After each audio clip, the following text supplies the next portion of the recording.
स्वागतं कुर्मः गुरुगीर्वाणभाषाया त्वदीयं स्वागतं कुर्मः दिनं नो धन्यतमेतद्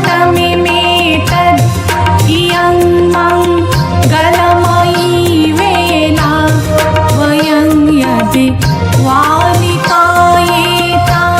त्वदीयं स्वागतं कुर्मः महामहनीय मेधावी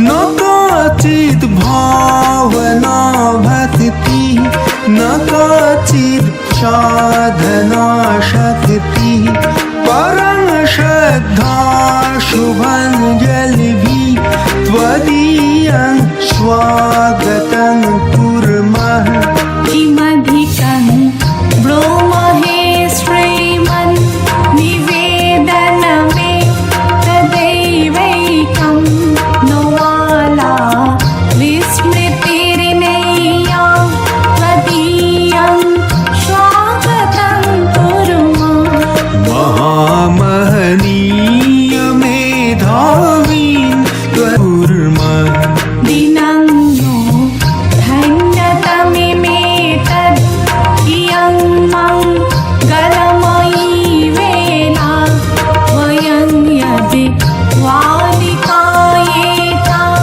त्वदीयं स्वागतं कुर्मः महामहनीय मेधावी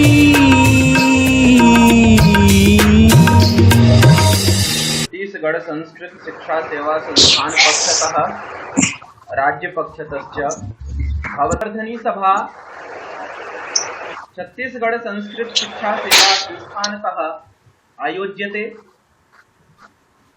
अस्यां सभायां तत्तत् शास्त्रेषु विख्यातानाम् आचार्याणां समक्षे छात्राः स्वविषयं उपस्थापयन्ति।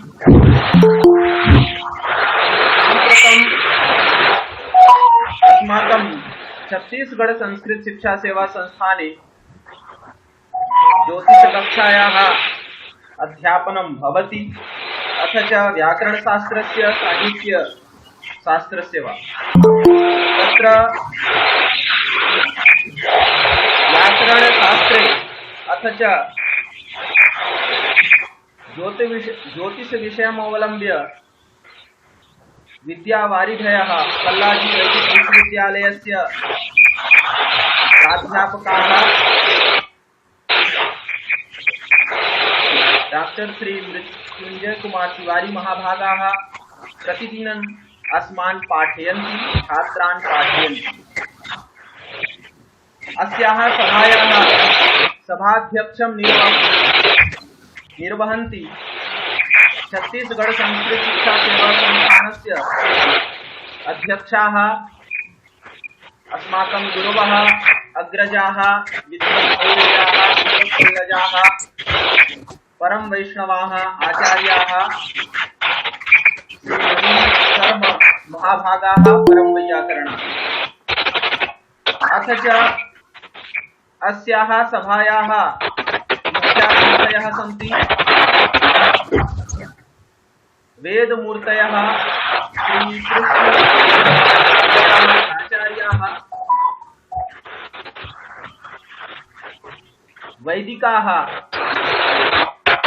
डॉक्टर श्री रॉबिन शर्मा महाभागाः, एते विद्वांसः सन्ति परमाचार्याः। एतेषाम् अस्यां सभायां स्वागतम्। एते मुख्यातिथयः सन्ति अस्याः सभायाः। तस्मात् इदानीं सभायाः आरम्भः स्यादिति कृत्वा प्रथमं मङ्गलाचरणाय चिरागाचार्यः अत्र आमुखपटलेऽस्मिन् आगत्य मङ्गलाचरणं करिष्यति। ध्वनिः आयाति चेत् स्थापयतु।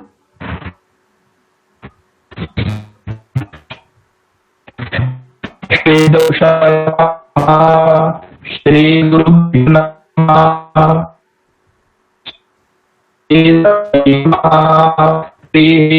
ओम देवी जो श्री सरस्वती श्रीनेन्द्रमध्ययन्न श्रोत्रन्न कर्णयोर्जशोजोषिभन्दधुरिन्द्रियम् वसुवने वसुधे यस्यभ्यन्तु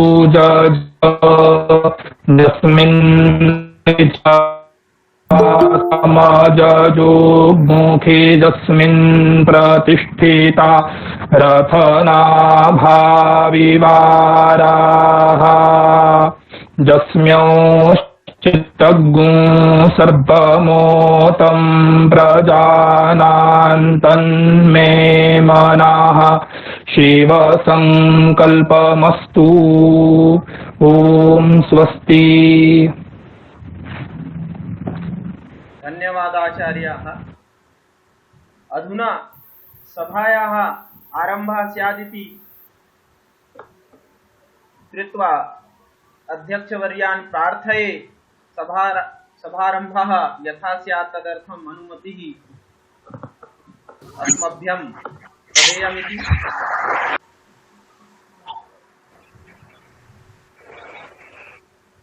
तर्हि अत्र व्याकरणशास्त्रस्य छात्राः, ज्योतिष विषयस्य छात्राः, साहित्यशास्त्रस्य छात्राः सन्ति इति मन्ये। प्रथमं व्याकरणं प्रोक्तं, प्रथमं व्याकरणं स्मृतमिति कृत्वा व्याकरणशास्त्रमेव अधुना आरभ्यते। सर्वप्रथमं व्याकरणशास्त्रे इदानीं संस्थाने ये अधीयानाः छात्राः सन्ति तेषु छात्रेषु अयं छात्रः मयंक पाण्डेयः आगत्य स्वविषयम् उपस्थापयिष्यति। मयंक पाण्डेयः। सर्वेभ्यो नमः। मम नाम मयंक पाण्डेय। अहम छत्तीसगढ़ संस्कृत शिक्षा सेवा संस्थाने व्याकरणस्य छात्रोऽस्मि। सम्प्रति भवतां समक्षे मुखनासिका वचनोनुनासिका इत्यस्मिन् सूत्रे व्याख्यानं प्रस्तौमि। तो सर्वप्रथम सूत्र है मुखनासिका वचनोनुनासिका। इसमें समास किया गया है मुखेन नासिका इति मुखनासिका अथवा मुख सहित नासिका इति मुखनासिका। तृतीया तत्पुरुष समास। तया वचनः इति मुख नासिका वचनः इति प्रथमांतम। फिर अनुनासिका इति प्रथमांतम द्विपदम इदम सूत्रम। इस प्रकार पूरा सूत्र का निर्माण होता है मुखनासिका वचनोनुनासिका। यहाँ पर उत्व गुण इत्यादि कार्य होकर के जो है मुखनासिका वचनोनुनासिका यह सूत्र, इस सूत्र का निर्माण होता है। तो सूत्र का अर्थ है मुख सहित नासिकयो उच्चार्यमाण वर्णः अनुनासिक संज्ञा स्यात्। अर्थात मुख सहित नासिका के द्वारा जो उच्चारित वर्ण होते हैं उनकी अनुनासिक संज्ञा होती है। यथा जैसे यमगणनम प्रत्याहार में जितने भी वर्ण हैं अ, ई, उ इत्यादि, जिनके ऊपर जो अनुस्वार इत्यादि हैं, जिनके ऊपर चंद्रबिंदी इत्यादि लगी होती हैं, यमगणनम सूत्र इत्यादि में वर्ग के जितने भी पंचम वर्ण हैं ये सभी क्या है, इनका उच्चारण तो मुख से होता है, केवल उच्चारण मुख से होता है, किंतु इनमें नासिका की भी सहायता आवश्यक है। अतः इन्हीं वर्णों को मुख सहित और नासिका के द्वारा उच्चारित जो वर्ण है उन्हीं को अनुनासिक कहा गया। आगे सूत्र में लिखा मुख सहित नासिका उच्चार्यमाणो वर्णो नासिक संज्ञा स्यात् तदित्थम अ इ ऊरि एषां वर्णानां प्रत्येकम अष्टादश भेदा। इसी प्रकार अ इ ऊरि इत्यादि जितने भी वर्ण हैं वे उन प्रत्येक की क्रम से जो है अष्टादश प्रकार की संज्ञाएं होती हैं। अर्थात उकालो झरस्व दीर्घ प्लुता, इस सूत्रों के द्वारा जो है अचों में उदात्त तत्व, अनुदात्त तत्व तथा उदात्त तत्व अनुदात्त तत्व दोनों धर्म से युक्त जो अच थे उनकी क्रम से हरस्व दीर्घ इन प्लुत संज्ञाओं के द्वारा 9 भेद कर दिए गए थे। अब उन्हीं 9 भेदों में अनुनासिक तथा अननुनासिक भेद के द्वारा जो है यहाँ पर 18 भेद बतला दिए गए। जैसे अ को लेंगे तो अहरस्व उदात्त अनुनासिक और अहरस्व उदात्त अननुनासिक। इसी प्रकार जो है 18 प्रकार के भेद से जो है अचों का निर्माण होता है। तत्पश्चात आगे बताया गया ली वर्ण से द्वादश तस्य दीर्घाभावात्। ली वर्ण 12 प्रकार का है क्योंकि उसमें दीर्घ का अभाव होता है। फिर आगे लिख दिया गया एचाम अपि द्वादश तेषाम ह्रस्वाभावात्, अर्थात एच भी 12 प्रकार के हैं किंतु इसमें ह्रस्वाभावात् अर्थात ह्रस्व का अभाव है, इसलिए ह्रस्व का अभाव होने के कारण एच भी 12 प्रकार के ही हैं। धन्यवाद सर। धन्यवाद मयङ्कः। इदानीं चिरागाचार्यः। एक मिनट गुरुदेव, एक मिनट जी, एक बार वो सूत्र बोलिएगा। मुख नासिका वचनो नासिका में आप जो वर्ण आते हैं 5 अर्थात जी उदित है, उदित के अंत 5 वर्ण हैं, वो बोलिएगा जी। कु चू टू तू पु एते उदिता, ये वाला। हाँ उदित के 5 जो अंतिम वर्ण हैं वो बोलिएगा जी जी। अंतिम 5 वर्ण कु चू टू तू पु एते उदिता तदेवम अ इत्यस्य संज्ञा, ये वाला क्या?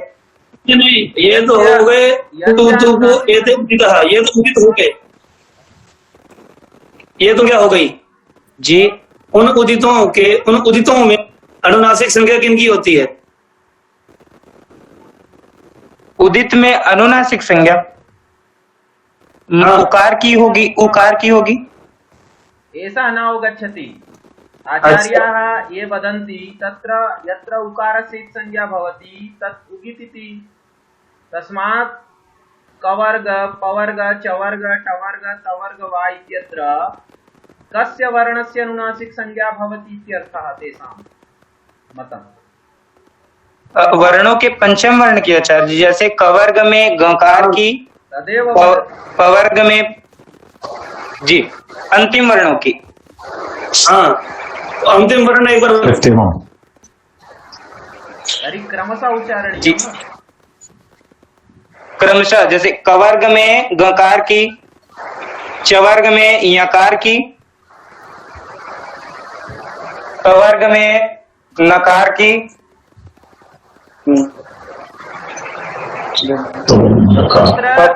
पवर्ग में मकार की। जी जी आचार्य जी, ठीक है। ये कहने का भाव था जो आपने ये सूत्र बोला यम, बस इसी को थोड़ा धीरे बोल करके और शुद्ध बोलिएगा तो पता चलेगा कि है अक्षरण है क्या। जी आचार्य, ये यम हाँ यम गणना, ठीक है, बहुत सुंदर जी, बहुत सुंदर। क्षमा करेंगे आचार्य जी। मैं तर्हि यत्र त्रुटि भवति तत् संशोधनीयम्। अत्र छात्राणां यथा वाक्शुद्धि सभायां वाक्क्षमता वर्धेरन्, छात्राणां वाक्क्षमता वर्धेरन् तदर्थम् इयं सभा आयोज्यते। अस्तु, अधुना चिरागाचार्यः आगत्य स्वविषयम् उपस्थापयिष्यति। आचार्याः। श्री गुरुभ्यो नमः। नमः सभाभ्यः सभापतिभ्यश्च अस्यां संगोष्ठ्यां समुपस्थिताः विद्वांसः तत्तत् शास्त्रेषु निष्णाताः भ्रातरो भगिन्यश्च। मम नाम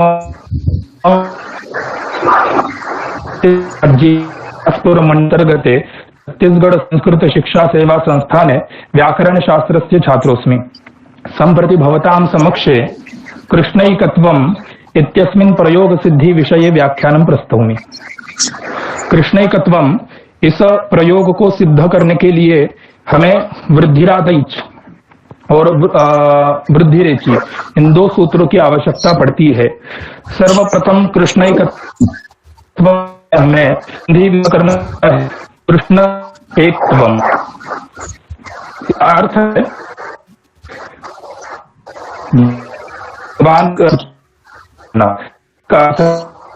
तो संधि करने के बाद यहाँ पर सर्वप्रथम वृद्धिरादैच सूत्र है। यह सूत्र है, 3 पदों की उपस्थिति है। वृद्धि ही यह प्रथमांत है, आप यह भी प्रथमांत है, और एक 3 पद है। इसमें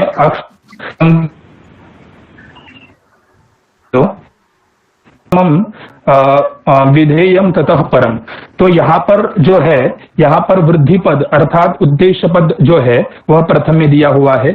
इसका यह अर्थ है क्योंकि यह पाणिनि जी का, आचार्य जी का सर्वप्रथम सूत्र है, इसलिए यह मंगलार्थक पद है वृद्धि ही, इसलिए यहाँ पर उद्देश्य को प्रथम लिया गया है। और संज्ञा सूत्र का लक्षण है संज्ञा संगी संबंध बोधकम सूत्रम संज्ञा सूत्रम। जिस सूत्र में संज्ञा और संगी का संबंध दर्शाया जाता है उस सूत्र को संज्ञा सूत्र कहते हैं। तो यहाँ पर संज्ञा क्या है और संगी क्या है? तो संज्ञा है वृद्धि और उसके संगी आदैच, यह उसके संगी है। और एक और लक्षण है संज्ञा सूत्र का आवाज आ रही है थोड़ी। एक और संज्ञा सूत्र का लक्षण है शक्ति नियामकत्वम संज्ञा सूत्रत्वम। जहां पर शक्ति का नियमन होता है उस सूत्र को संज्ञा सूत्र कहते हैं। तो यहाँ पर जो शक्ति वृद्धि रूप शक्ति जो है वह किसमें है, किसमें विद्यमान है? तो आदैच में विद्यमान है। तो आदैच इस सूत्र की वृत्ति है आदैच वृद्धि संज्ञा स्यात्। तो आदैच इस की वृद्धि संज्ञा होती है। व्याकरण शास्त्र में कहीं पर भी हम देखेंगे तो आकार, एकार और ऐकार और औकार, इन 3 जो वर्ण दिखेंगे वहां पर इन 3 वर्ण को वृद्धि कह करके समझा जाएगा। तो यहाँ पर तपरस्तत् काल से इस सूत्र के द्वारा तपर होने के बाद यहाँ पर आकार अपने समकाल का ही बोध कराता है और ऐकार और औकार अपने समकाल का ही बोध कराते हैं। तो यहाँ पर 3 वर्णों को कहने के बाद हमें वृद्धि यह समझ में आएगा। इसके बाद वृद्धिरेचि यह सूत्र आता है। वृद्धिरेचि यह सूत्र जो है यह विधि सूत्र है। विधि सूत्र आगम आदेशादि विधायकम सूत्रम विधि सूत्रम। जिस सूत्र में आगम और आदेश का विधान होता है उस सूत्र को विधि सूत्र कहते हैं। इस विधि सूत्र में 2 पदों की उपस्थिति है, वृद्धि ही प्रथमांतम और एचि सप्तम्यंतम। तो रूप में यह पद जो है इसकी और एक पूर्व अधिकार है। तो यहाँ पर इस सूत्र का अर्थ होता है आदेचि परे वृद्धिरेका देश स्यात्। तो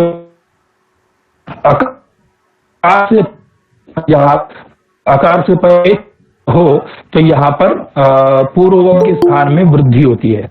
तो यहाँ पर कृष्ण एकत्वम, यहाँ पर संधि विग्रह करेंगे तो कृष्ण धन एकत्वम यह स्थिति है। कृष्ण एकत्वम में कृष्ण में जो अकार है उसका स्थान स्थानांतरतम से हम देखेंगे तो उसका अकार स्थान है, उसका कंठ स्थान है। तो एक पर है और प्रत्याहार में आता है। तो एच प्रत्याहार में आने के कारण यहाँ पर उसका स्थान हम देखेंगे स्थानांतरतम इस सूत्र के द्वारा। तो इसका स्थान कंठ तालु है। तो दोनों का स्थान हम जब मिलाएंगे तो कंठ तालु हो जाएगा। और कंठ तालु वाला सदृश वर्ण वह वृद्धि में कौन है? तो के आदेश और एकार के स्थान में और कृष्णैकत्वम यह प्रयोग की सिद्धि हो जाएगी। नमो नमः।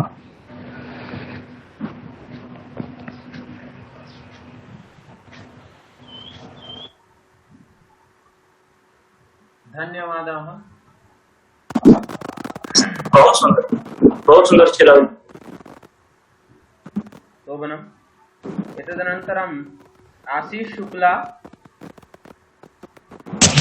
प्रणाम गुरुजी। आगत्य अत्र प्रणाम गुरुजी। आगच्छतु, विषयम् उपस्थापयतु। जी जी, सभी गुरुजनों को प्रणाम एवं सभी मित्र बंधुजनों को जय श्री कृष्ण। अहम संस्कृत शिक्षा सेवा संस्थाने व्याकरण शास्त्र छात्रोस्मि। मैं सूत्रों के लक्षण के ऊपर कुछ व्याख्यान करूंगा। वैसे व्याख्यान करने लायक तो नहीं हूं, लेकिन जैसा पढ़ा है वैसा बोलूंगा। कोई गलती हो तो गुरुजन क्षमा करेंगे। सूत्रों के लक्षण के ऊपर पहले मैं अपनी वाग देवी को ध्यान करते हुए, सरस्वती माता का ध्यान करते हुए फिर सूत्रों के लक्षण के ऊपर व्याख्यान करता हूँ। शुक्लां ब्रह्म विचार सार परमाद्यां जगत व्यापिनीं वीणा पुस्तक धारणीं अभेदां जाड्यान्धकारापहां हस्ते स्फाटकमालिकां विदधतीं पद्मासने संस्थितां वन्दे तां परमेश्वरीं भगवतीं बुद्धिप्रदां शारदाम्। सूत्र के 6 लक्षण बताए गए हैं। सूत्र के 6 लक्षण ये हैं: संज्ञा च परिभाषा च विधिर नियम एव च अतदेशोधिकारश्च षड्विधम सूत्र लक्षणम। संज्ञा सूत्र उसे कहते हैं जिसमें शक्ति नियामकत्वम संज्ञा सूत्रम, मतलब जो अपनी स्वयं की शक्ति का बोध करता हो, या फिर संज्ञा बोध के जनकत्वम संज्ञा सूत्रम। उसमें संज्ञा सूत्रों में संज्ञी और संज्ञा 2 पद होते हैं। संज्ञी जो उसका गुण होता है और संज्ञा एक स्वयं की शक्ति होती है, स्वयं का नाम होता है, यानी नाम को भी नामोच्चारण भी संज्ञा होता है। इसलिए शक्ति नियामकत्वम जो स्वयं का बोध कराते हैं वो संज्ञा सूत्र होते हैं। संज्ञा सूत्र में अगर उदाहरण के तौर पे लें तो उकालो झस्व दीर्घ पुतः इति संज्ञा सूत्रम, परः सन्निकर्षः संज्ञा सूत्रम, और संयोगान्तस्य लोपः और तस्य लोपः संज्ञा सूत्रम इत्यादि संज्ञा सूत्रम। संज्ञा के बाद आता है परिभाषा सूत्र। परिभाषा लक्षण घटित होता है वहां पर स्वदेशे वाक्यार्थ बोध जनकत्वे सति विधि सूत्रेण सह सफल वाक्यार्थ बोध जनकत्वम परिभाषा सूत्रम, मतलब अपने स्थान में वाक्यार्थ बोध कराए लेकिन सफल वाक्यार्थ बोध विधि सूत्र में कराता है। जो उस अर्थ होता है परिभाषा सूत्र का वह अपने स्थान में तो बोध कराता ही है, पर विधि सूत्र के साथ पूर्ण बोध कराता है। जैसे इसका उदाहरण ले लें हम, तस्मिन् नीति निर्दिष्टे पूर्वस्य, तथा इसको घटित करेंगे जब विधि सूत्र का भी लक्षण जान लें। तो विधि सूत्र है संज्ञा च परिभाषा के बाद विधि ही सूत्र आता है। तो विधि सूत्र का लक्षण है अपूर्व बोधकत्वम विधि सूत्रम, जहां एक अद्वितीय बोध हो रहा हो, मतलब आगम हो रहा हो, आदेश हो रहा हो। जैसे एको यणचि, एक स्थान यण से आगचि, तो एक के स्थान में यण आदेश हो रहा है, मतलब एक के स्थान में अद्वितीय बोध हो रहा है, तो ये विधि सूत्र है। मतलब अद्वितीय एक जहां बोध अद्वितीय बोध हो रहा हो उसे विधि सूत्र कहते हैं। और परिभाषा सूत्र का लक्षण था स्वदेशे वाक्यार्थ भोजनकत्वे सति विधि सूत्रेण सह सफल वाक्यार्थ भोजनकत्वम परिभाषा सूत्रम। तो वहां हमने उदाहरण लिया था तस्मिन् नीति निर्दिष्टे पूर्वस्य, और एको यणचि हमने यहाँ विधि सूत्र माना। तो मतलब परिभाषा सूत्र कह रहा था कि वह विधि सूत्र के साथ सफल वाक्यार्थ बोध कराता है। तो इसको ऐसे घटाएंगे कि तस्मिन् नीति निर्दिष्टे पूर्वस्य इति तस्मिन् सप्तम्यंत पद इति अव्यय पद निर्दिष्टे सप्तम्यंत पद पूर्वस्य इति षष्ठ्यंत पद, और एको यणचि में एका इति षष्ठ्यंत पद यण इति प्रथमांत पद अच इति सप्तम्यंत पद। तो तस्मिन् नीति निर्दिष्टे पूर्वस्य परिभाषा सूत्र होने के कारण और तस्मिन् औपश्लेषिक सप्तम्यंत का अर्थ करता है तस्मिन् इत्युक्ते इति अव्यय पद है, उसमें कोई अर्थ मतलब दृष्टित करने के लिए अव्यय घटांत है, तथा निर्दिष्टे जो सप्तम्यंत है वो सप्तम्यंत एको यणचि में अच के साथ मिलेगा, तो वहां पे बनेगा निर्दिष्टे अचि। और जो पूर्व से षष्ठ्यंत था तो षष्ठ्यंत पद एकः षष्ठ्यंत में मिलेगा। तो पूर्व से एकः निर्दिष्टे अचि यण स्यात् संहितायाम विषये, मतलब एको यणचि पहले कह ही रहा था कि एक के स्थान में यण होता है संहिता के विषय में अच परे होने पर, वह एक अद्वितीय बोध कर रहा था, लेकिन परिभाषा सूत्र भी उसके साथ लगा तो उसने सफल वाक्यार्थ बोध कर दिया। मतलब पूर्व से कहा, पूर्व हो एक में, निर्दिष्टे अचि मतलब सप्तम्यंत औपश्लेषिक सप्तम्यंत को मानकर निर्दिष्टे आया है। तो मतलब अच का मतलब अच के बीच में अव्यवधानम अजव्यवहित अचि, मतलब अव्यवधान अच हो, मतलब संहिता का विषय हो, मतलब अव्यवधान वर्णों से रहित हो। तो पूर्व से एकः निर्दिष्टे अचि यण स्यात् संहितायाम विषय, मतलब यहाँ पे पूर्व है एक में और अव्यवधान रहित अच है, मतलब इसने सफल वाक्यार्थ बोध करा दिया।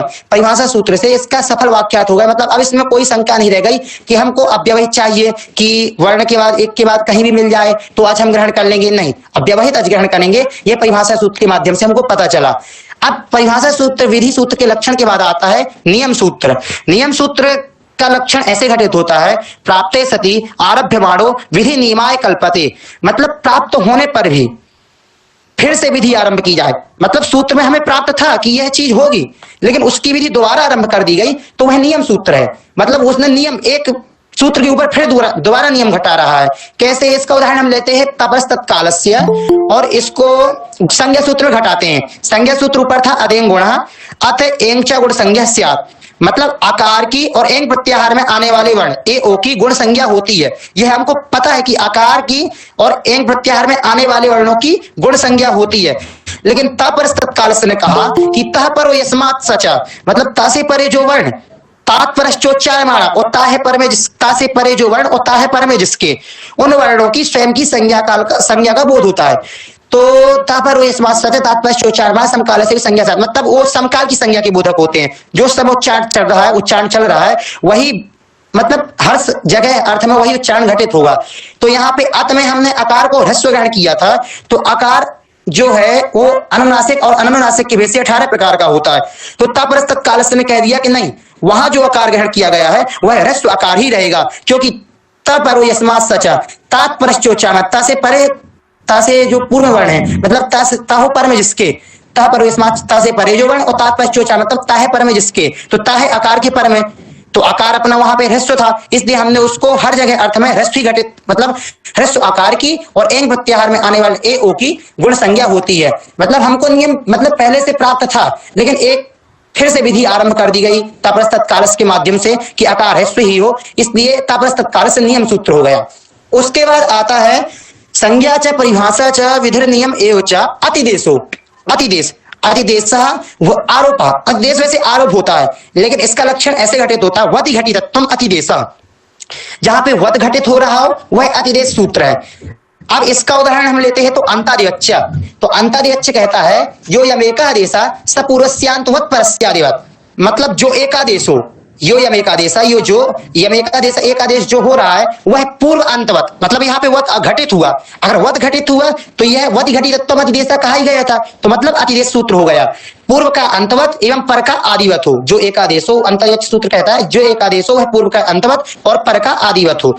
फिर इसके बाद सूत्रों के लक्षण में आता है, अंतिम होगा 5 लक्षण घटित हो चुके, संज्ञा च परिभाषा च विधिर नियम एव च अतिदेशो अधिकारश्च, अधिकार सूत्र।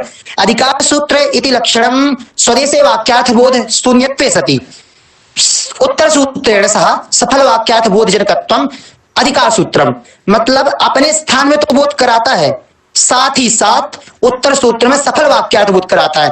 उत्तर मतलब पर सूत्रों में, बाद के सूत्रों में सफल बोध कराता है। और इसके सूत्रों को उदाहरण के रूप में नहीं तो प्रत्यय, परश्चय इत्यादि सूत्र आते हैं, तो यह अपने वाक मतलब वहां पे अपने स्थान पे तो बोध कराते हैं जिसका अर्थ घटित होगा, लेकिन बाद के सूत्रों में और सफल वाक्यार्थ बोध कराते हैं, मतलब और अधिक बोध कराते हैं ताकि उसमें कोई शंका ही नहीं रह जाती। इति संज्ञा च परिभाषा च विधि नियम एव च अधिदेशोधिकारश्च, यही षड्विध के मतलब 6 प्रकार के पूरे व्याकरण शास्त्र में सूत्र पाए गए हैं। इन 6 प्रकार के सूत्रों के अलावा अन्य कोई सूत्र आपको प्राप्त नहीं होगा। बस मैं इतना ही कहना चाहूंगा। प्रणाम सभी गुरुजनों को, प्रणाम एवं सभी मित्र बंधुजनों को। जय श्री कृष्ण। धन्यवाद आचार्य।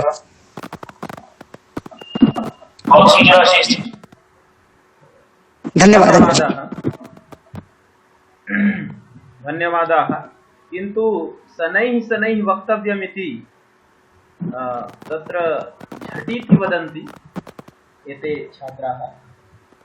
शनैः शनैः वक्तव्यं येन शाब्दबोधः अपि समीचीनम् अनायासेन स्यात् वा। अस्तु, तर्हि इदानीम् अन्ये छात्राः ओंकार अवस्थी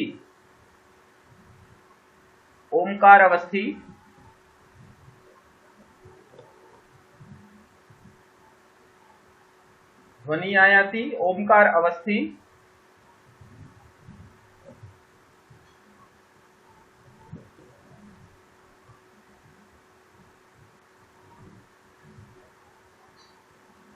न श्रूयते। अस्तु, इदानीं मन्ये ये व्याकरण अध्येतारः छात्राः सन्ति ते अत्र स्वविषयम् उपस्थापितवन्तः इति। इदानीं ज्योतिषविषयम् अवलम्ब्य ये पठन्ति छात्राः, गणेश तिवारी,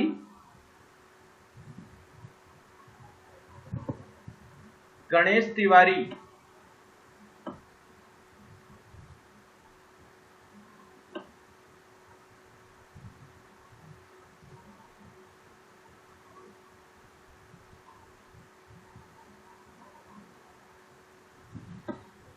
गणेश तिवारी, अंशुमान मिश्रा,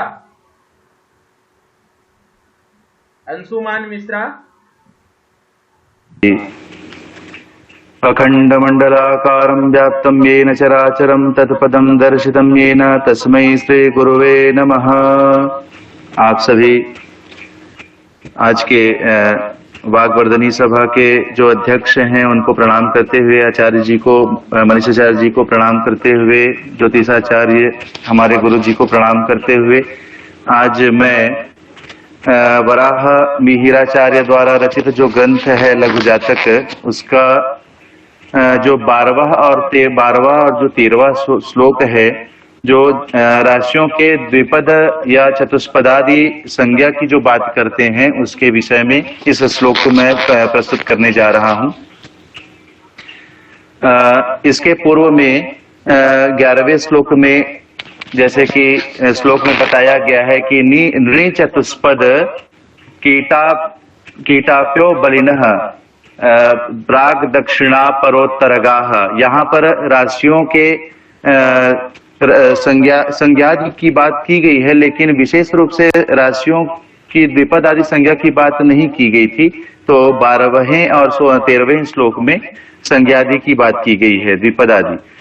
कहा गया श्लोक में कि मेष वृष धन्वी सिंहास चतुष्पदा मकर पूर्व भागश्च कीटः कर्कट राशि सरिस्त्रिपो वृश्चिकः कथितः मकरस्य पश्चिमार्धम ज्ञेयो मीनश्च जलचरः ख्यातः मिथुन तुला घटकन्या द्विपदाख्या धन्वी पूर्व भागश्च। तो इस श्लोक में आचार्य जी ने राशियों के चतुष्पदादि संज्ञा का विभाजन किया है। चतुष्पदादि राशियों में सबसे पहले ये कह रहे हैं कि मेष जो पहली राशि है, और मेष, वृष दूसरी राशि, और धनवी। तो मेष वृष धनवी, धनवी कहते हैं धनु को, धनुष धारण जो करता है वो धनवी है। धनवी शब्द का जब अर्थ हम जानना चाहेंगे तो 12 राशियों में देख तो वहां से प्राप्त होगा कि जो धनुष के आकार की जो राशि है उसे धनु राशि कहते हैं। तो मेष वृष धनवी सिंहास चतुष्पदा और सिंह, ये कैसे हैं? तो ये चतुष्पद हैं, अर्थात ये जो तारे हैं वो चतुष्पद हैं। तो मेष वृष धनवी सिंहाः एतेषां संज्ञा चतुष्पदा भवति। तो इनमें मेष वृष धनवी, धनवी का यहाँ पर अर्थ है धनु राशि का उत्तरार्ध। उत्तरार्ध से तात्पर्य क्या है? उत्तरार्ध से ये तात्पर्य है कि 60 घटी की अथवा 30 अंश की एक राशि होती है, और उस 30 अंश के राशि में 15 अंश जो प्रारंभ की होगी उसे पूर्वार्ध कहेंगे, और अंतिम का जो 15 अंश होता है उसको उत्तरार्ध कहते हैं। तो यहाँ पर कहे कि मेष वृष धनवी सिंहास चतुष्पदा। तो मेष जो होता है अर्थात भेड़ जो होता है उसके 4 पैर होते हैं। जो दूसरी राशि वृषभ जो है अर्थात बैल, उसके भी 4 पैर होते हैं। सिंह अर्थात शेर, तो उसके भी 4 पैर होते हैं। और 9वीं राशि धनवी, तो धनवी को धनुर्धर अर्थात हाथ में धनुष धारण किए हुए। जब हम आगे हमारे गुरुजी पढ़ाएंगे कि धनु राशि के जब स्वरूप को हम पढ़ेंगे तो आसानी से हम समझ जाएंगे कि जो धनु राशि का उत्तरार्ध है अर्थात धनु राशि का जो अंतिम भाग है, या ये कहें कि धनु राशि का जो 16 अंश से 30 अंश का जो हिस्सा है उसे चतुष्पद राशि कहा गया है, और बाकी चतुष्पद राशि नहीं कहा गया। फिर आगे कहा गया कि मकर पूर्व भागश्च, मकर पूर्व भागश्च अर्थात मकर का जो पूर्व भाग है अर्थात जो प्रारंभ से जो 15 अंश तक है, यहाँ इसकी बात हो रही है। तो मगर को कहते हैं मगरमच्छ। मगरमच्छ पूरे समय जो है जल में नहीं रहता, कुछ समय तक वो अपने आप को जल के अंदर डुबा के रखता है, और कुछ समय जो है अपने मुंह को पानी में से बाहर निकाल करके बैठा रहता है। तो इसको हमको ध्यान रखना चाहिए कि मकर का जो पूर्व भाग है और धनु राशि का जो अंतिम भाग है, ये जो है चतुष्पद राशि के अंतर्गत आती है। फिर आगे कहा गया कि कीटः कर्कट राशि ही सरीसृपो वृश्चिकः कथितः। कीट राशि की संज्ञा कर्क राशि को कहा गया, और वृश्चिकः सरीसृपो कथितः, वृश्चिक जो राशि है उसकी संज्ञा सरीसृप की संज्ञा दी गई। फिर आगे कहा गया कि मकरस्य पश्चिमार्धम ज्ञेयो मीनश्च जलचरः ख्यातः। मकर राशि अर्थात ये 10वीं राशि है, तो इसको किसकी संज्ञा दी गई? मकर का जो पश्चिमार्ध है अर्थात अंतिम भाग है, और साथ में मीनश्च मीन राशि, इसे गेयो अर्थात कहा गया कि गेयो का अर्थ है विजानियात, गेयम जानना चाहिए। क्या जानना चाहिए? तो कहे कि जलचरः ख्यातः, जलचर राशि जानना चाहिए। फिर अंतिम पंक्ति में कहा गया मिथुन तुला भूल रहा हूं, मिथुन तुला घट कन्या द्विपदाख्या धन्वी पूर्वभागश्च। तो मिथुन अर्थात तीसरी राशि, तुला अर्थात 7वीं राशि, घट संस्कृत में घड़े को घट कहते हैं, ये 11वीं राशि है, और कन्या 6वीं राशि। और साथ में कहा गया धन्वी पूर्व भागश्च, धन्वी अर्थात धनु का जो पूर्व भाग है। अब तक पहले हमने जो पहले पंक्ति में पढ़ा, 12वें श्लोक के पहले पंक्ति में जो धन्वी पढ़ा, वो धन्वी के उत्तरार्ध की बात वहां पर हो रही है। और यहाँ जो धन्वी शब्द आता है धन्वी पूर्व भागश्च, वो धन्वी के पूर्व भाग की यहाँ पर बात हो रही है। तो ये जो है द्विपद राशि की संज्ञा इन्हें प्राप्त है। समस्त आचार्यों को, विद्वजनों को प्रणाम करते हुए मैं अपनी वाणी को यहीं पर विश्राम देता हूं। प्रणाम, धन्यवाद। साधुवाद है भाई। जी गुरु जी प्रणाम। इदानीं धन्यवाद महेश उपाध्याय, उमेश जोशी।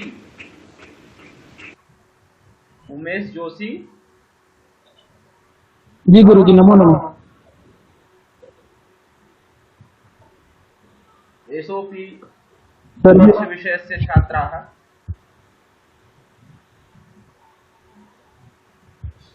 वदतु, उमेश जोशी ध्वनि जी गुरु आयाति? जी गुरु जी, सर्वेभ्यो नमो नमः। आज के वाग्वर्धनी सभा में उपस्थित सर्व छात्रगण एवं आचार्य को हार्दिक स्वागत एवं गुरुजनों को, आचार्य जी को, सर्व को चरण स्पर्श। ज्योतिष विषय के लघु ग्रंथ के अंदर वराहमिहिर आचार्य द्वारा वर्णित द्वादश एवं त्रयोदश श्लोक का वर्णन मैं करूंगा। उसमें राशियों की द्विपद आदि संज्ञाओं का वर्णन किया गया है।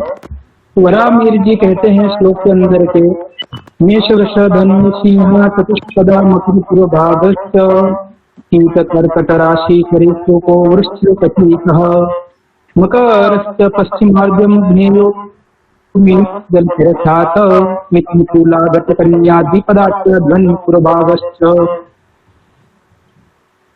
तो राशियों की द्विपद संज्ञा के अंदर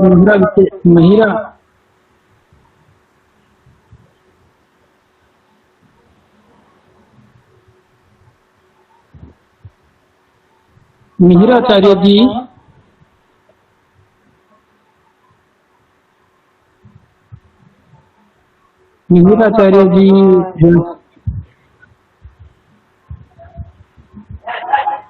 हेलो, ध्वनि आयाति? वदतु। महिराचार्य जी राशियों की संज्ञा बताते हुए वर्णन कर रहे हैं कि मेष वृष ध्वनि सिंह चतुष्पदा, चतुष्पद राशियों की संज्ञा, जिसके अंदर चतुष्पद का अर्थ होता है कि जिनको 4 पैर बताए गए हैं, वह जिस स्वरूप की राशियां हैं वह चतुष्पद के अंदर वर्णन है। उसमें मेष राशि, वृश्चिक राशि, धन्वी, सिंह। मेष यानी कि भेड़ा, उसके 4 पैर होते हैं। वृश्चिक यानी बेल, उसके भी 4 पैर होते हैं। सिंह, उसके भी 4 पैर होते हैं। धन्वी यानी धनु, धनु राशि का दो अंश बताए गए हैं। पूरी राशि के 30 अंश से 30 के आगे हो गए 15, 1 से 15 और 16 से 30। तो धनु राशि का उत्तरार्ध है जो 16 से 30 है वह चतुष्पद राशि के अंदर वर्णन है। फिर आगे वराह मिहिराचार्य जी वर्णन करते हैं कि मकर पूर्व भाग, मकर यानी मगरमच्छ का पूर्व भाग है वो भी चतुष्पद राशि के अंदर वर्णन है। मगरमच्छ के 4 पैर होते हैं और मगरमच्छ का स्वभाव होता है कि वह पानी की सतह पर आधे समय तक पानी की सतह पर रहता है और आधे समय तक वो पानी के अंदर रहता है। तो उसका आधा शरीर पानी की सतह के अंदर रहता है और आधा शरीर पानी की सतह के ऊपर रहता है। तो मिहिराचार्य जी वर्णन करते हैं कि मकर पूर्व भाग जो बाहर जो दिख रहा है मगरमच्छ का पूर्वार्ध, तो उसको चतुष्पद राशि में वर्णन किया गया है। आगे वर्णन है कीट कर्कट राशि ही सरेश रूपो कथित है। तो कीट की संज्ञा के अंदर कर्क राशि का वर्णन किया गया है। कर्क यानी कि पेकड़ा को कीट की संज्ञा दी गई है। फिर आगे लिखते हैं सरेश रूपो वृश्चिक कथित है। शरीर यानी कि जो अपने शरीर को रेंगता हुआ चलता है उसको सरीसृप कहा गया है। उसमें वृश्चिक राशि को सरीसृप राशि कही गई है। फिर वराह मिहिराचार्य आगे वर्णन करते हैं कि मकर पश्चिमार्धम नेयो मीनस्य जलचर ख्यात्म। तो मकर राशि के अंदर मगरमच्छ जो होता है उसका पश्चिम यानी कि नीचे वाला जो हिस्सा है वो ज्यादातर पानी की सतह से अंदर रहता है, तो उसको जलचर की संज्ञा दी गई है। नेयो मीनस्य जलचर, यानी हमें जानना चाहिए कि मीन यानी कि मछली। मकर के पश्चिमार्ध मकर राशि का पीछे वाला जो हिस्सा है वह एवं मीन यानी कि मछली, ये दोनों जलचर की संज्ञा में वर्णित की गई है। आगे वर्णन करते हैं कि मिथुन तुला द्विपदाख्या धनु भागस्थ। मिथुन तुला घट यानी कि कुंभ राशि, कन्या ये सर्व राशि द्विपदाख्या है और धन्वी पूर्व भागस्थ जो पूर्व में वर्णन किया गया था धनु राशि का, उसका पूर्व भाग मिथुन राशि, तुला राशि, कुंभ राशि और कन्या राशि ये सर्व द्विपद संज्ञा के आनंद वराह मिहिराचार्य जी वर्णन करते हैं।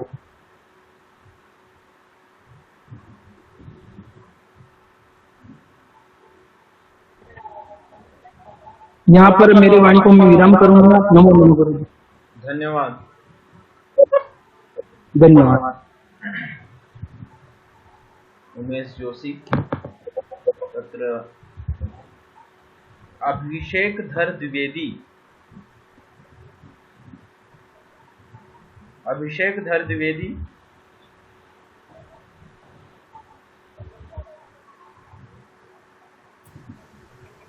प्रणाम गुरुदेव।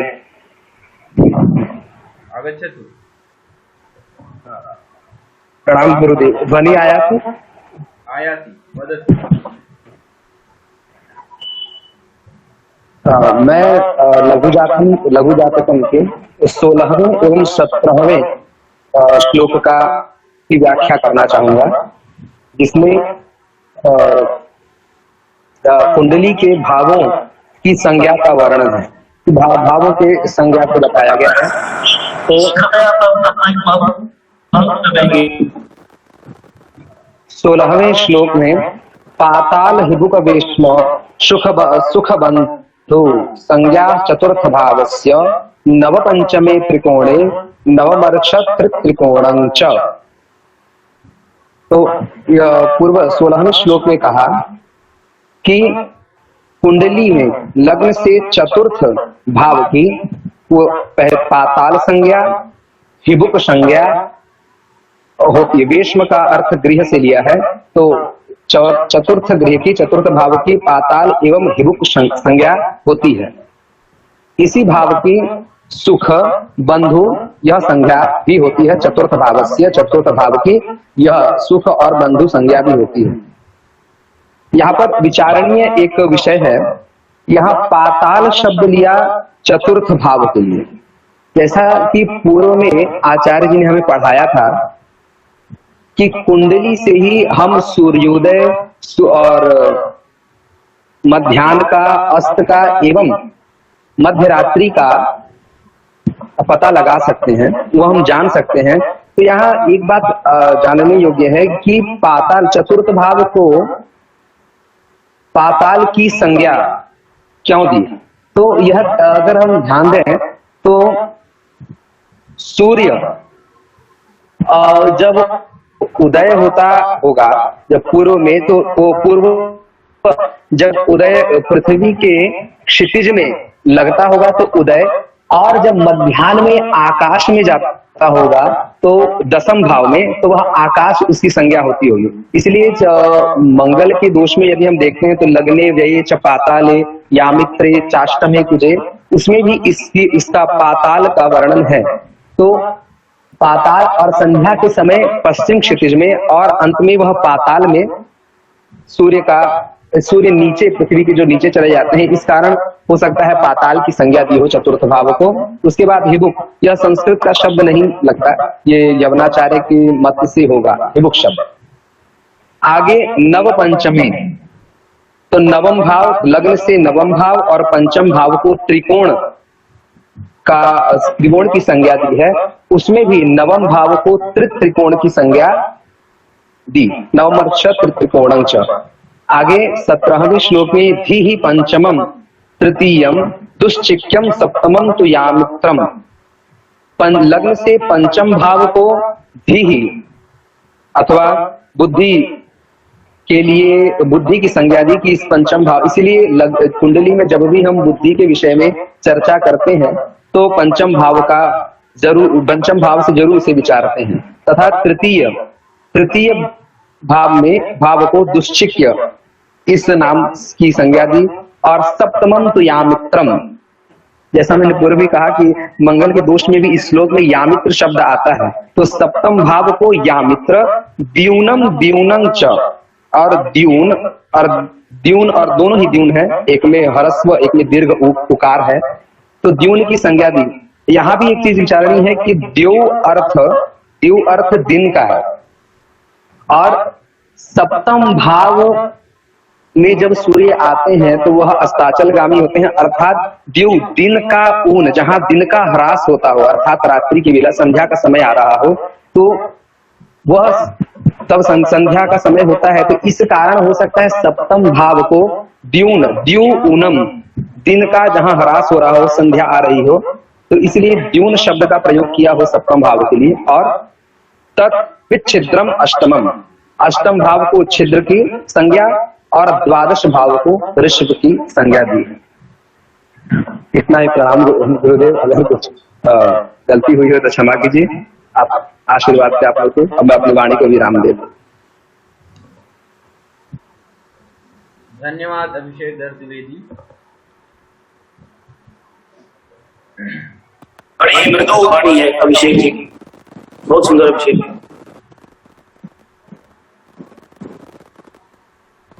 ओमकार अवस्थी, ओमकार अवस्थी,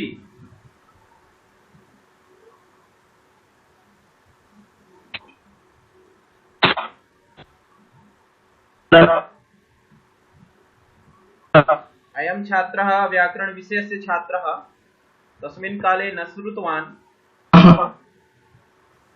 इदानीं श्रूयते, ध्वनिः आयाति।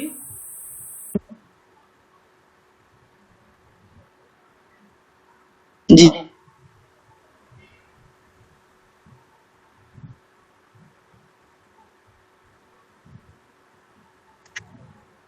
ओमकार अवस्थी,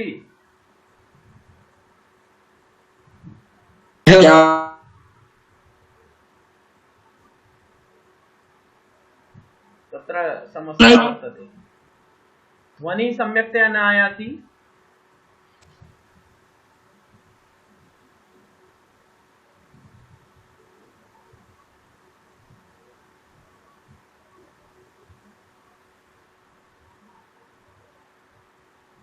अस्तु तर्हि आशीष चतुर्वेदी, आशीष चतुर्वेदी,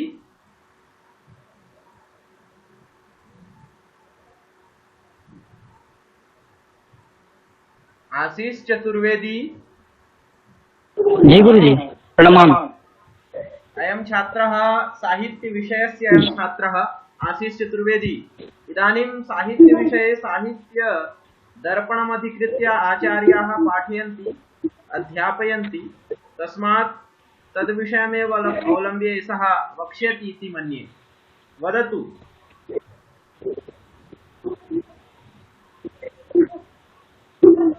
रामाय रामभद्राय रामचन्द्राय वेधसे रघुनाथाय नाथाय सीताय पतये नमः।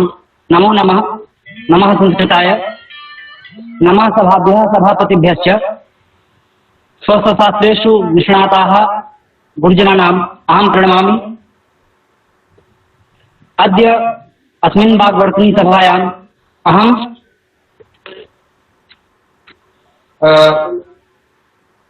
महापात्रेण कृतं भावस्य उदाहरणं ददामि। भावो यथा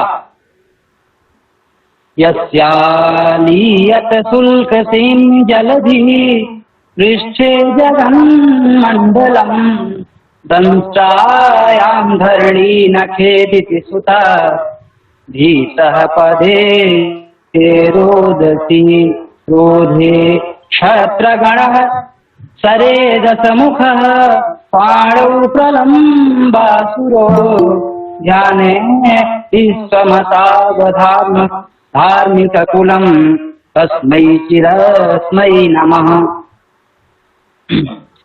इसका अर्थ यह है कि यस्या लियत, यहाँ पर जो लियत पद दिया गया है उसकी हमको सभी दशावतारों के साथ उसका प्रयोग करना है। उसकी अनुवृत्ति सभी दशावतारों में जाएगी, जो कि भगवान विष्णु जी के दशावतारों के बारे में भाव का उदाहरण देते हुए महापात्र राघवानंद जी ने बताया है। यस्या लियत सल्क सीमनी जलधि, अर्थात जलधि का अर्थ होता है समुद्र। समुद्र जिनकी सल्क सिमनी अर्थात जिनके शरीर से जिन्होंने संपूर्ण समुद्र को क्या किया था, ढक लिया था। जब प्रलय काल हुआ था तो उन्होंने संपूर्ण समुद्र को ढक लिया था। जिनके शरीर से संपूर्ण समुद्र ढक गया। तथा पृष्ठे जगन मंडलम, भगवत गीता में भी श्लोक आया है, मत्स्य कूर्म वराह आदि रूप धारण व्ययम। तो उसमें जो भगवान का कूर्मावतार है, तो कूर्मावतार में क्या होता है कि भगवान जो है तो पृथ्वी को पृष्ठे जगन मंडलम, तो संपूर्ण जगत मंडल को जिन्होंने अपनी पीठ पर धारण कर लिया, जिनके पीठ में संपूर्ण जगत मंडल क्या हुआ, लीन हो गया। लियते पद की अनुवृत्ति सभी दशावतारों के साथ जाएगी, जैसा मैंने पूर्व में कहा था। दंष्टायाम होता है दाढ़ में, तो अपने दंष्टायाम धरणी जो उनका वाराह अवतार है, तो उन्होंने जैसे हाथी के जो दो दांत होते हैं, उसी तरह जो कूर्म वराह अवतार में वराह के भी जो दंष्टा होती है उसमें भगवान ने पृथ्वी को उठा करके, जो हिरण्याक्ष ने समुद्र में पृथ्वी को छुपा दिया था, तो उसे भगवान विष्णु जी ने वराह अवतार धारण करके पृथ्वी को क्या किया था कि अपनी दंष्टा में धारण किया था। और नखे दिति सुताधीश, अर्थात दिति सुताधीश अर्थात दैत्यों के स्वामी। दिति कश्यप की पत्नी है और दिति से ही दैत्यों की उत्पत्ति हुई है। तो दिति सुताधीश उन दिति का पुत्र सुत, और क्या है राक्षस राज, अर्थात दिति सुताधीश दैत्यों का क्या है, अधीश है, स्वामी। तो भगवान ने हिरण्यकश्यप को मारने के लिए अपने नखों का प्रयोग किया था। तो उन भगवान ने दितिसुताधीश अर्थात राक्षस राज हिरण्यकश्यप को मारकर उसके अत्याचार से लोगों को बचाया था। और पदे रोदसी, यहाँ पर जो रोदसी पद दिया गया है इसके दो अर्थ होते, दिवा पृथ्वी, अर्थात एक तो हो गया आकाश और पृथ्वी। तो वामन भगवान ने 52 अवतार जब भगवान विष्णु जी ने धारण किया था तो उन्होंने अपने पद से एक पग भूमि और दूसरा पग आकाश दोनों को नाप लिया था।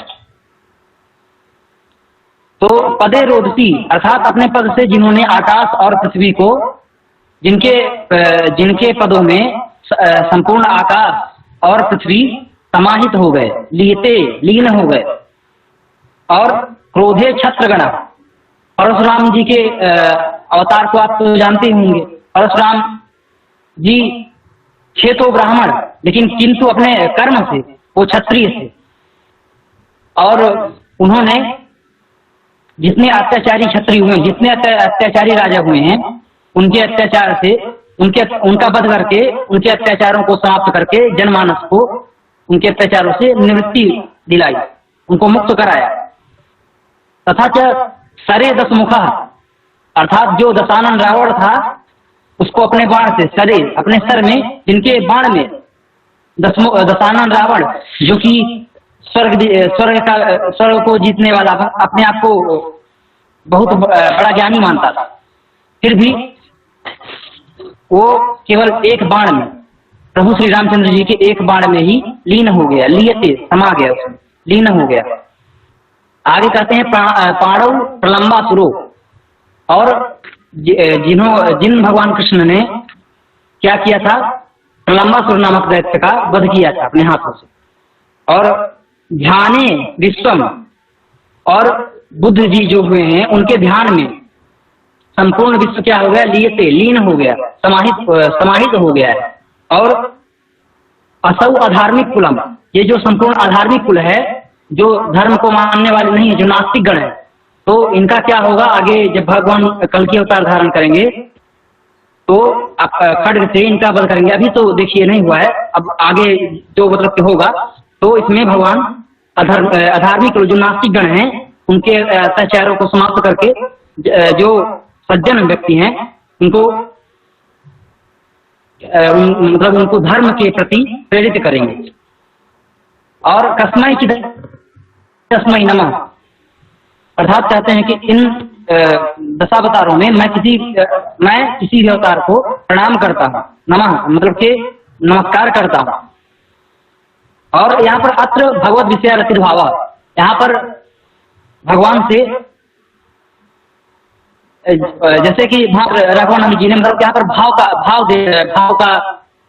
भाव के उदाहरण को व्यक्त किया है, तो ये भाव का ही उदाहरण है। और यहाँ भगवान के विषय में रति भाव, प्रेम भाव। जी धन्यवाद।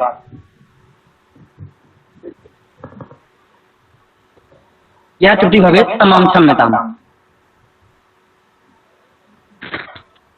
धन्यवादः आशीष चतुर्वेदी। अपरोपि प्रवीण द्विवेदी जी अयमपि छात्रः साहित्य विषयस्यैव। ध्वनि आयाति प्रवीण द्विवेदी।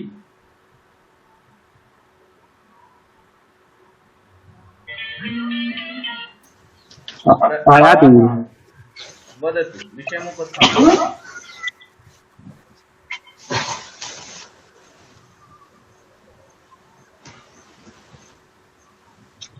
अखण्डमण्डलाकारं व्याप्तं येन चराचरं तत्पदं दर्शितं येन तस्मै श्रीगुरवे नमः।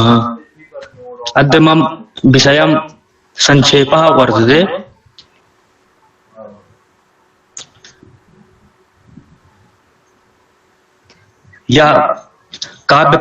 यह साहित्य दर्पणे आचार्य विश्वनाथः रसाभावस्य यह उदाहरण ददाति तदेवम् अहं प्रस्तौमि। सर्वे गुरुजन वृन्दाः चरणारविन्दं प्रणमामि। मधुदुरेफः कुसुमे पात्रे पपं स्वापनुवर्तमानः श्रृंगेण चास्पर्श निमीलताक्षि मृगीम कांडोप्यत कृष्णसारः। जिस समय इंद्र की आज्ञा से वसंत को साथ लेकर कामदेव कैलाश पर भगवान शंकर को मोहित करने पहुंचा था, उस समय इसके प्रभाव से पशु पक्षी भी कितने मुग्ध हो गए थे, उसका यहाँ पर उदाहरण दिया गया है। यह कालिदास द्वारा रचित एक मधु दुरेपा मैते का अनुगमन का हुआ स्वम स्वल्पम अनुवर्तमान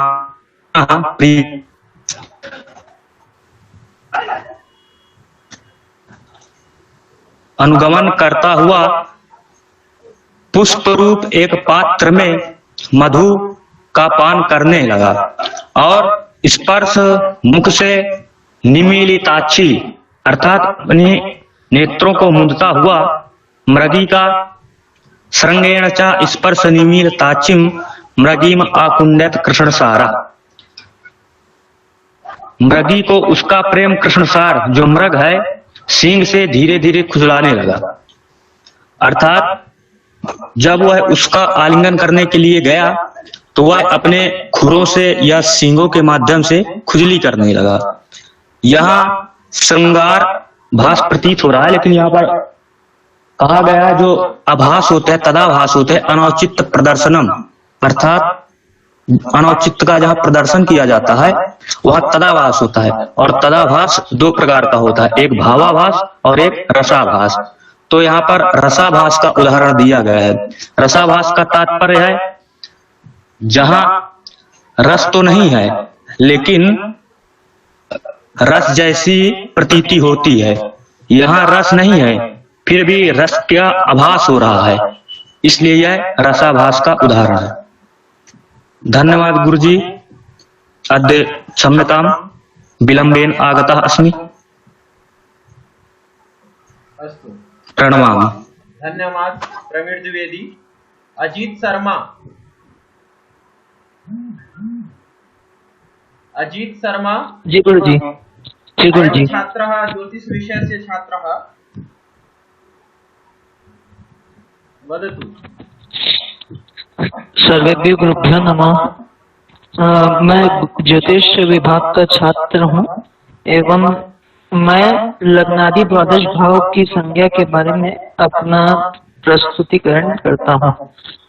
इस श्लोक के अनुसार वराहमिहिर जी ने यह द्वादश भाव का हमें विवरण दिया है। ये द्वादश भाव क्रमशः इस प्रकार हैं। पहला लग्न का भाव है जिसे हम तन का भाव भी कहते हैं, ये भाव स्वयं के लिए रहता है। द्वितीय भाव धन का एवं तृतीय भाव सहज रहता है। सहज यानी जो हम हमारे भाई बहन है उनके बारे में तृतीय भाव द्वारा ज्ञान मिलता है। चौथा भाव सुहृत यानी मित्र, इसमें मित्र के बारे में जानकारी प्राप्त होती है इससे। पांचवा भाव संतान, छठा शत्रु, सप्तम जाया यानी भार्य का होता है, अष्टम मृत्यु का भाव, नौवा धर्म, 10वां कर्म, 11वां आय तथा 12वां व्यय का भाव है। ये क्रमशः बताया गया है। एवं इस श्लोक में यह भी बताया गया है कि चौथे और लग्न से चौथे और 8वें स्थान पर चतुरस्र संज्ञा होती है। धन्यवाद। मेरी कोई भी त्रुटि हुई हो तो क्षमा प्रार्थना हूं गुरुवर। धन्यवादाः अजीत शर्मा। अग्रेपि अभ्यासः क्रियतामिति मन्येऽहं यत् सर्वे छात्राः अत्र स्वस्वविषयम् उपस्थापितवन्तः इति यः कश्चन छात्रः अत्र अवशिष्टः आहोस्वित यः स्वविषयम् उपस्थापयितुं कामयते सः निसंकोचेन अत्र उपस्थापयितुं शक्यते इदानीं तनोपि। यदि अस्माभिः विस्मृतं चेत् अस्मान् बोधयतु। न सन्ति।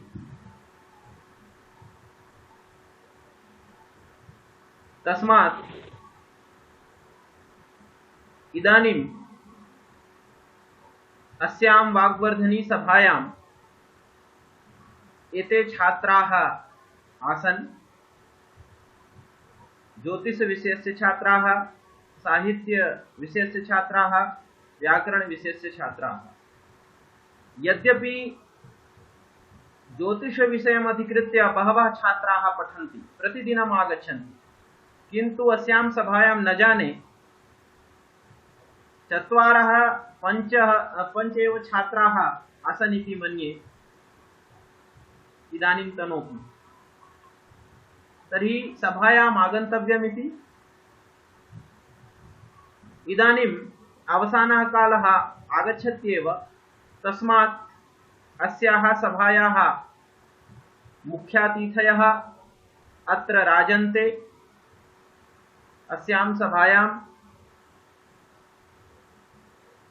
एभिः छात्रैः यदुक्तं, यच्च कथितं, यच्च प्रतिपादितं, तेषां समेषां छात्राणां कृते छात्रेभ्यः वा आशीर्वादान् प्रयच्छन्तु इति कृत्वा अस्याः सभायाः मुख्यातिथयः वेदमूर्तयः प्राचार्याः श्रीकृष्ण वेद विद्यालयस्य आचार्याः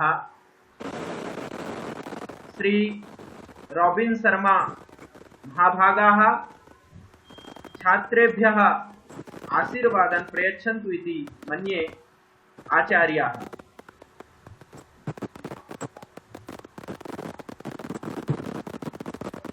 ओम वागीशाद्य सुमनसः सर्वार्थानामुपक्रमे यन्नत्वा कृतकृत्या शिवनमामि गजाननम्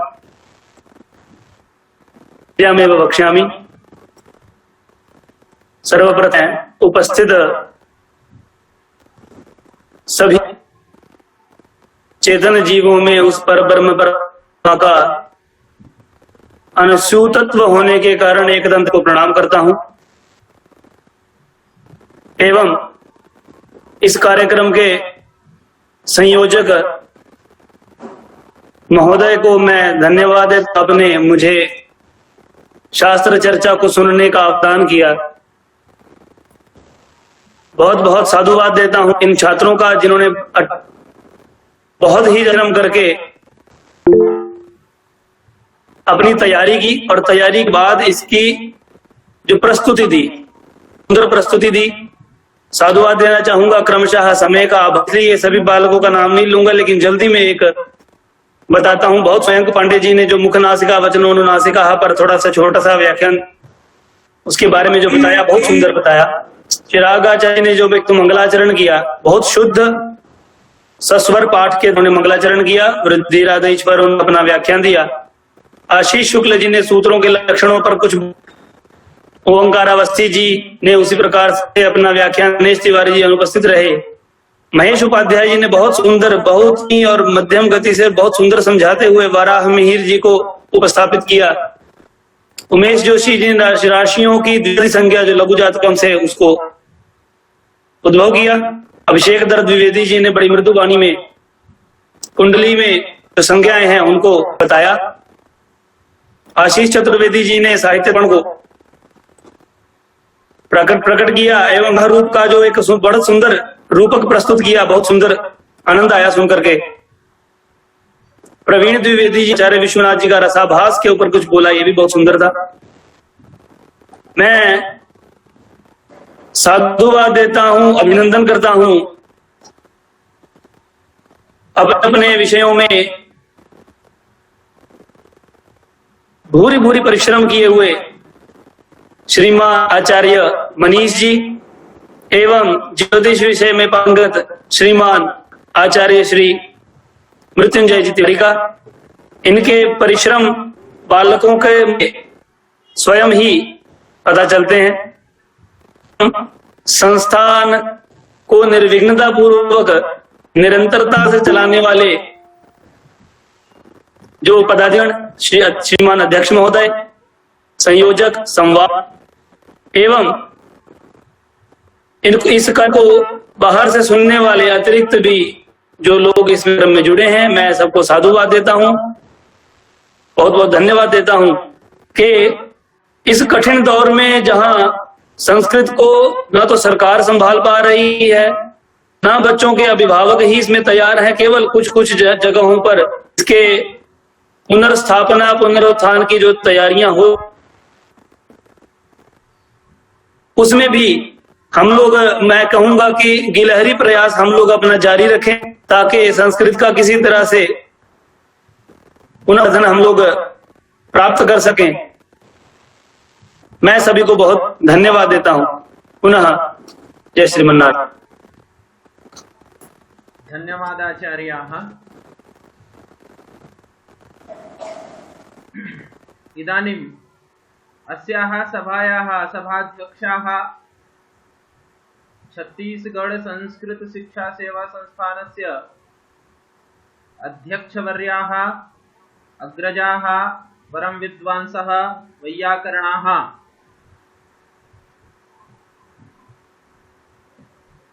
आचार्याः परम वैयाकरणाः श्री नवीन शर्मा महाभागाः अत्र न सन्ति मन्ये। इदानीं यत् कुत्रापि व्यवधानम् आगतम् इति मन्ये, ते आगच्छन्ति।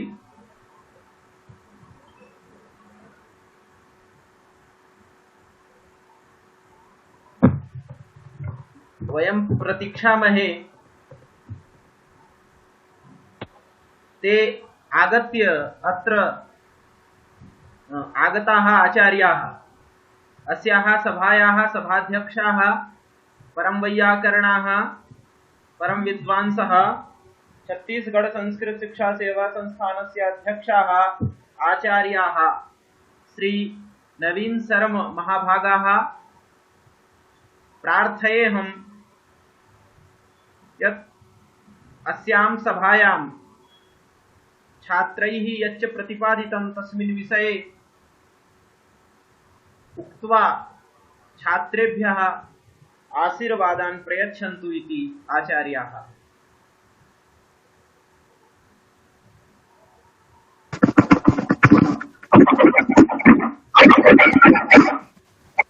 आज समायोजित इस वागवर्धनी सभा में पधारे हुए हमारे मुख्य अतिथि वेद मूर्ति आचार्य श्री रॉबिन शर्मा जी,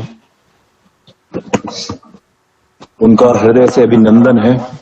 वो आज आकर के छात्रों का उत्साहवर्धन उन्होंने किया है, और जो हमारे इस छत्तीसगढ़ संस्कृत शिक्षा सेवा संस्थान में जो अध्ययनरत छात्र हैं, जो बड़े ही निष्ठा के साथ अध्ययन कर रहे हैं ज्योतिष का और व्याकरण शास्त्र का, उन सब के लिए भी हृदय से बहुत बहुत शुभाशीष है कि वे अपने लक्ष्य को प्राप्त करें और अपने जीवन के उद्देश्य की प्राप्ति करें। व्याकरण शास्त्र के माध्यम से अपनी वाणी की शुद्धि के साथ साथ अपने जीवन को भी शुद्ध आचरण से युक्त बनावें। यह आप सब लोगों के लिए हृदय से शुभाशीष है। तो ये सभा में हमारे आचार्य श्री रॉबिन शर्मा जी के भी हृदय से बहुत बहुत अभिनंदन भी है और साधुवाद भी है कि इसी प्रकार वह आकर के सभी छात्रों का संवर्धन करते रहे, उनका उत्साहवर्धन करते रहे, और हमें हमेशा उनका ऐसे ही सानिध्य प्राप्त होता रहे। तो आप सभी लोगों को हृदय से अभिनंदन है। आज थोड़ी व्यस्तता के कारण मैं कुछ ज्यादा समय नहीं दे पाऊंगा, लेकिन आप लोगों को हृदय से अभिनंदन है, प्रणाम है, और एक सुंदर भविष्य के लिए आप सभी लोगों को हृदय से साधुवाद है। ठीक है मनीष जी, आप आगे संचालन करिए। धन्यवाद आचार्याः। भवतां मार्गदर्शनेनैव वयं कृतकृत्याः भवाम, अतएव अग्रेपि भवताम् आशीर्वादः वयं प्राप्स्यामः इति। इदानीम् अवसानकालः, तस्मात् समेषाम् अतिथीनां विदुषाम् आचार्याणां धन्यवाद ज्ञापनाय छत्तीसगढ़ संस्कृत शिक्षा सेवा संस्थानस्य वरिष्ठ सदस्याः सन्ति। अत्र अस्माकं ज्येष्ठाः श्रेष्ठाः परमाचार्याः भागवत शास्त्रे कृत भूरि परिश्रमाः आचार्याः श्री मोहन पाठक महाभागाः अत्र अस्यां सभायां राजन्ते।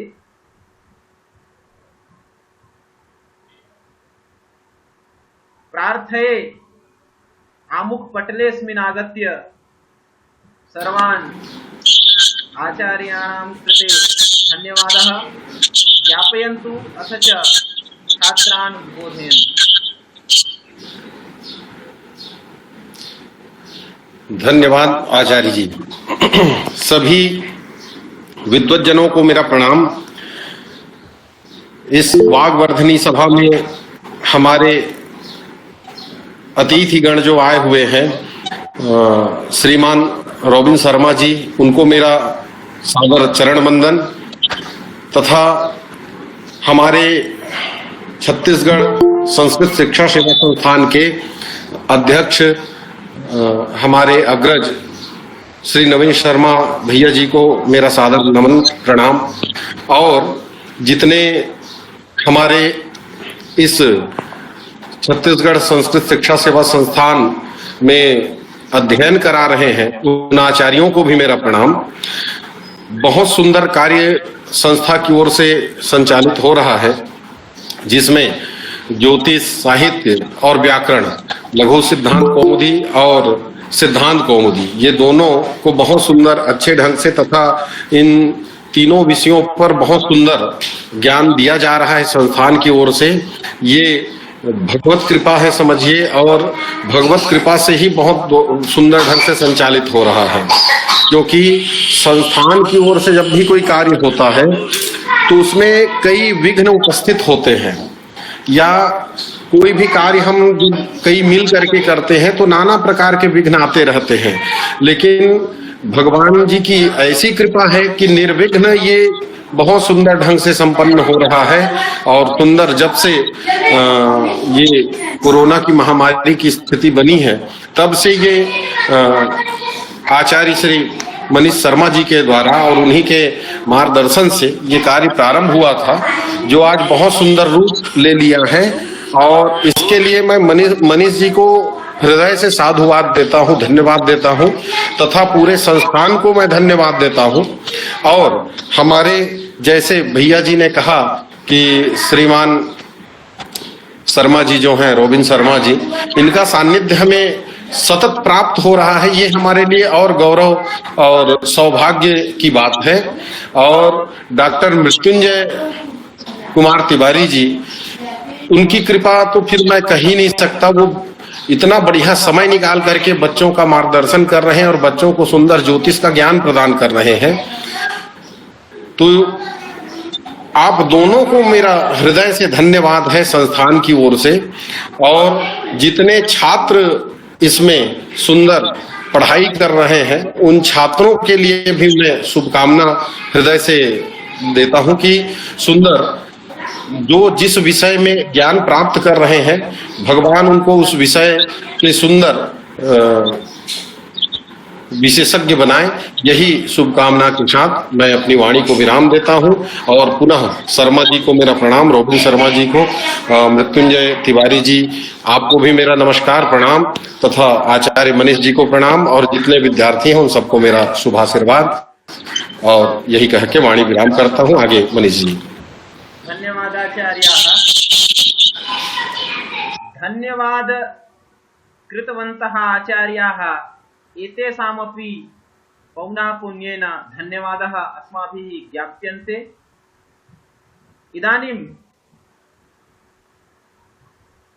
समयः सञ्जातः कालावसानः तस्मात् एकवारं पुनः समेषाम् अतिथीनां छात्राणां स्वागतं वितीर्य वदामि यत् यदा अग्रेपि वयं किमपि कुर्मः किमपि आयोजयामः चेत् तस्मिन् काले आगत्य अस्मान् कृतार्थी करिष्यन्ति इति आचार्याः वेदमूर्तयः इदानीं यदा भविष्यति तदा एव आगमिष्यामः। आमामाम् इदानीं शान्तिपाठाय आचार्य चिरागाचार्याः आगत्य शान्तिपाठं कृत्वा सभायाः हरिः ओम् द्यौः शान्तिरन्तरिक्षगो शान्तिः पृथिवी शान्तिरापः शान्तिरोषधयः शान्तिः वनस्पतयः शान्तिर्विश्वे देवाः शान्तिर्ब्रह्म शान्तिः सर्वज्ञो शान्तिः शान्तिरेव शान्तिः सा मा शान्तिरेधि विश्वानि देव सवितर्दुरितानि परासुव जद्भद्रन्तन्न आसुव ॐ स्वस्ति। इदानीं विश्वकल्याणाय सर्वे भवन्तु सुखिनः इति मन्त्रस्य वयम् उच्चारयितुं तत्र उच्चारणं करिष्यामः। सर्वे भवन्तु सुखिनः इति सर्वे वदन्तु, अनम्यूट् कृत्वा वदन्तु। इतः परम् अत्रैव विरमामः।